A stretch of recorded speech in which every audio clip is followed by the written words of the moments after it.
একদিন মোল্লা নাসিরউদ্দিন নিজের পোষা গাধাটিকে বাড়ির ছাদে নিয়ে গেলেন, কিন্তু সেখানে গিয়ে দেখা গেল গাধার নিচে নামতে রাজি নয়। মোল্লা বহুত চেষ্টা করলেন, পীড়াপিড়ি করলেন, কিন্তু গাধা অনড়। অগত্যা মোল্লা নিচে নেমে অপেক্ষা করতে লাগলেন।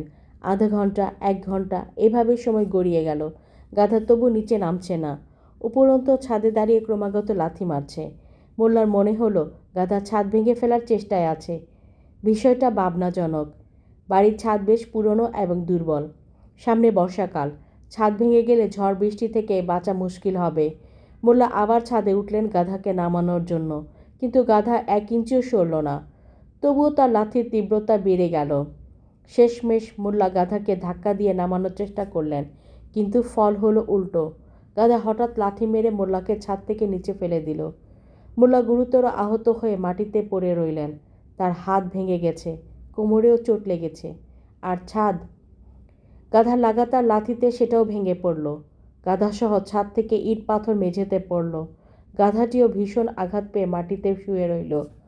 তার পা ভেঙে গেছে, উঠতে পারছে না। মাটিতে পড়ে থেকে মোল্লা এই করুণ পরিস্থিতি দেখে একটা বড় শিক্ষা পেলেন। তিনি বুঝলেন গাধাকে কখনোই উঁচুতে তোলা উচিত নয়, কারণ যে জায়গায় তাকে তোলা হবে সেই জায়গার ক্ষতি করবে। যিনি তাকে তোলেন তারও ক্ষতি করবে। শেষে গাধা নিজেও ক্ষতিগ্রস্ত হবে। গল্পের শিক্ষা হলো, অযোগ্য কাউকে গুরুত্বপূর্ণ বা উচ্চ পদে বসালে সে নিজের, আপনার এবং আশেপাশের সব কিছুর ক্ষতি করবে।